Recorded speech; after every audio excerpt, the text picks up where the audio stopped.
Ima, kari leire. Nangisi ima da kaino ma hangning ba malida. Hoi, hangninge.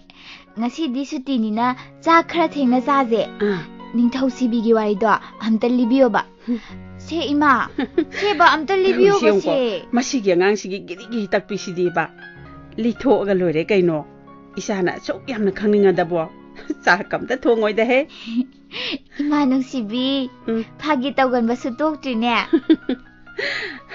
Se taro imali rage ko Bharat ta dan tawbada maming leiraba mithoi mi helaba misak kaya ma leirami makhoi du dine ningthau Harichandra Raja Sibi amasung data karnani Ima atai danbir singi wari di ko na libiyo ba Maharaj Sibi gi do hanam ta libiyo hoi lirage Maharaj Sibi harise Bharat ki maming chatlaba ningthau amani Lai singi ningthau Indraj gi sabhada Sibi ningthau gi maming se singthana ribani Is madi magun yam laiba ningthau ni ne kwa Isadi yam munna khangamina adwa makhali biro se hoine dharma gi lamda laibak ngak seliba singda aduga lai rabar praja singda su akhak palaitana dan tawrami sida su natte magi manakta ni balakpa kana mata khut hangna halhankide mi lai khuding makna ne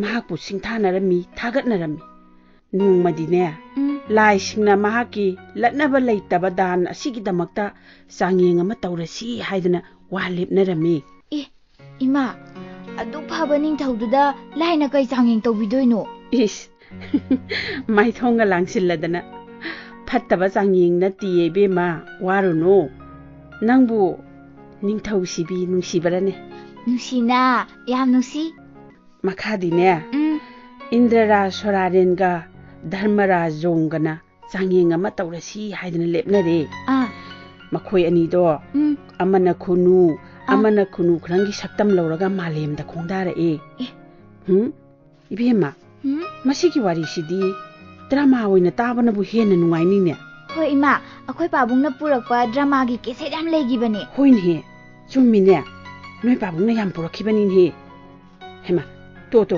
table sida loina leire masak su sunaba leire ningthau sibi abem leire he ima thara ge tarasiko hoi ma Tabiyudo Devaraj Indra Malem Pumba Shin Maharaj Sibigi Maming Tanaredo Mahak ki Thaujal Haiba Amadi Tan Gilam da Kaya Yamna Maming Leibage Haibado Achumani Dharmaraj Aduga Khwaidagi Hena Mabu Singthanaribadi Mahaki Latnaba Leitraba Dan Sini Nibu Niraba Mahagna Khak Pidana Halan Kiri Madudanini Malem Sidatta Nattana Lairei Pak Yaunamagi Maming Sin Batung Chatlibasi Aikoi Ani Shaklotuna Magi Dan Gimagun Kayam Saubagi Habado Yenglasi Pare Aikoi Ani Hosik Kunu Amadi Kunu Karang Olasi I hak na kunu karang o laga na hak utsaga da bagitana laglagi. I hak sibining thogi konung da paisil lagi.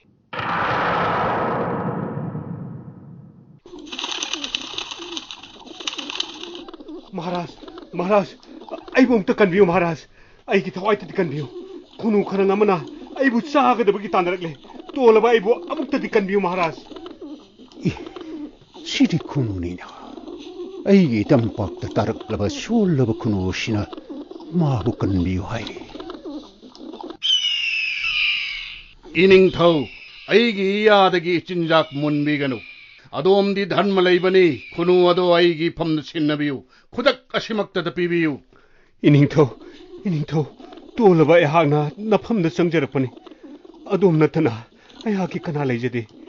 ꯏꯅꯤꯡꯊꯧꯗꯤ ꯙꯔꯃ ꯂꯩꯕꯅꯤ ꯆꯪꯖꯔꯛꯄꯁꯤꯡꯕꯨ ꯀꯟꯕꯤꯕꯅ ꯑꯗꯣꯝꯒꯤ ꯊꯧꯗꯥꯡꯅꯤ ꯇꯣꯜꯂꯕ ꯑꯩꯕꯨ ꯐꯠꯇ꯭ꯔꯕ ꯈꯨꯅꯨ ꯈꯔꯪ ꯑꯁꯤꯒꯤ ꯃꯈꯨꯠꯇ ꯁꯤꯟꯅꯕꯤꯗꯨꯅ ꯑꯩꯒꯤ ꯊꯋꯥꯏ ꯃꯥꯡꯍꯟꯕꯤꯒꯅꯨ ꯏꯅꯤꯡꯊꯧ ꯑꯌꯥ ꯎꯄꯥꯏ ꯂꯩꯖꯗ꯭ꯔꯕ ꯈꯨꯅꯨ ꯑꯁꯤꯕꯨ ꯈꯜꯂꯒꯦ ꯇꯥꯎ ꯈꯨꯅꯨ ꯈꯔꯪ 이famda 정저럭러버 군우 시워이나 깔라가니 군우 시났다바 아또빠 서둠마마 아이나 나온다 삐라게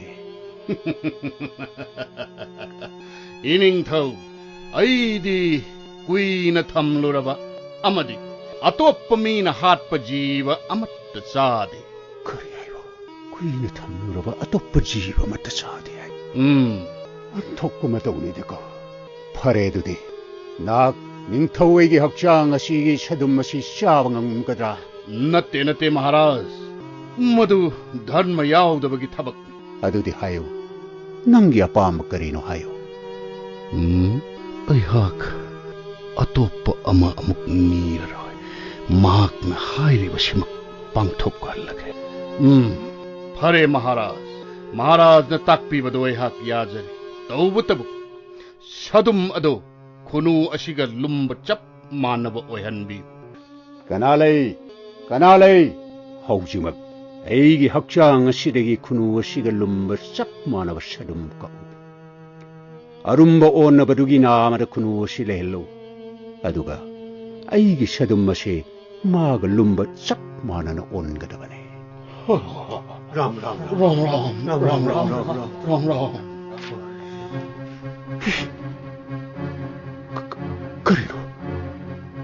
करिनो तोरिबसिदे अꯩꯉꯣꯟꯗꯒꯤ ꯁꯥꯗꯣꯡ ꯐꯅ ꯌꯥꯝꯅ ꯀꯞꯇꯨꯅ ꯍꯥꯞꯂꯕꯁꯨ ꯄꯤꯛꯈ꯭ꯔꯕ ꯈꯨꯅꯨ ꯃꯆꯥꯁꯤꯒ ꯂꯨꯝꯕ ꯃꯥꯟꯅꯍꯟꯕ ꯉꯝꯗ꯭ꯔꯕ ꯀꯔꯤꯅꯣ ꯑꯩꯒꯤ ꯏꯃꯤꯠꯃꯛꯅ ꯎꯔꯤꯕꯁꯤꯕꯨ ꯀꯔꯤꯅꯣ ꯐꯔꯦ ꯑꯩ ꯏꯁꯥꯃꯛ ꯀꯥꯈꯠꯇꯨꯅ ꯃꯊꯛ ꯑꯁꯤꯗ ꯐꯝꯂꯒꯦ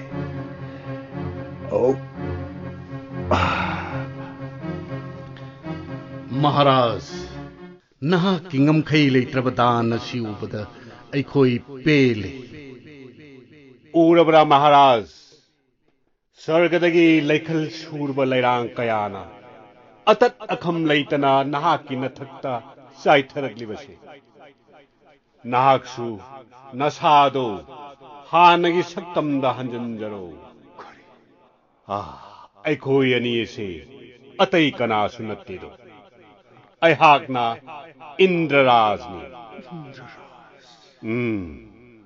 अदुगा महागना धर्मराज जौम हाइबदुनी नहाकी नगुन्ना मरोल अहुमक्त सिंथुंगलसनु अदुगा नहाकी नरैबाकी प्रजा सिंसु नुंगाई याइफबो ओइरसनु तोल्लब निंथौ शिवीना इंद्रराजमदी धर्मराज जौम देवता अनिउ खुरुमचरी मंगोलोयो हौजिक्ति अखोई लाइरै पाक्त हनख्रगे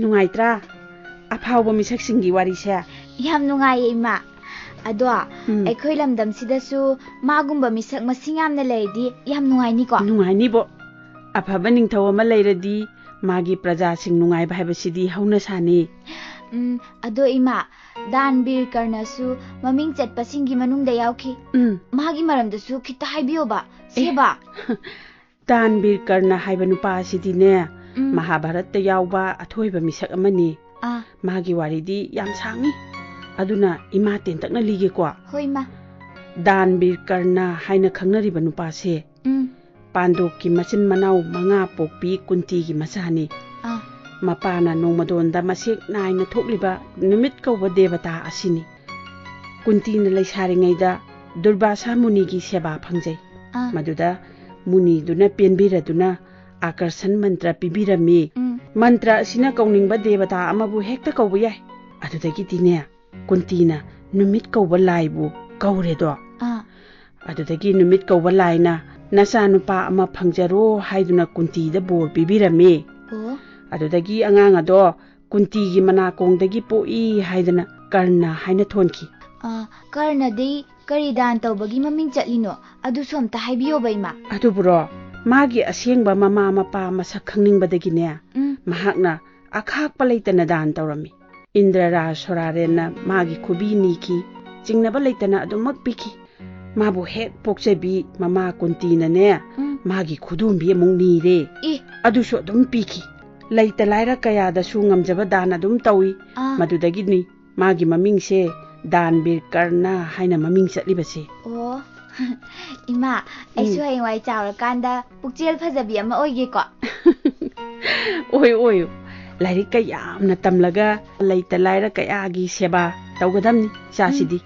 Hoi ima, ado ima, Maharaj Sibi gi mamingse laire bak phawba taramidubu kaigino ima. Haima, ishor haibasidi khangda udaba leitiye.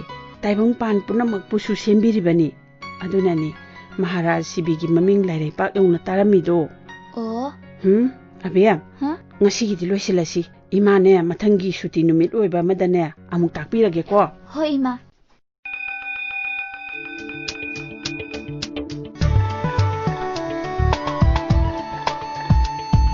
School ki kakshi khinglatle. Laklo kaurakle khoibu. Khungang shahar jingmi tami. Sandokjariba thoram asi Department of Education S SAMAGRA SHIKSHA MANIPUR gi makhada putoksabani. Thoram asi Department of Education S ki YouTube channel dasu taba phangbigani. Ngasi gi class 6 ki Hindi subject ki tangkak asiga mari lenaba wahang hangjari wahang di ningthok sibi karigidamak maming chatpage. Wahang amuka na ningchingjari ningthok sibi karigidamak maming chatpage. Achumba pakum pibirapasinggi manungdagi lottery tawraga khangatlaba mahiroisingda ahanba mana oina lupa chamanga anisuba amasung ahumsuba tarabasingda lupa chahum amasung lupa chani pijagani. Adomna pakum pirakpada isagi ming class amasung school gi maming marik chumna WhatsApp number 986228696 ta pakum pibirau. Prize winner di ngasidagi tangkak tarik ki matungda lauktoksagani.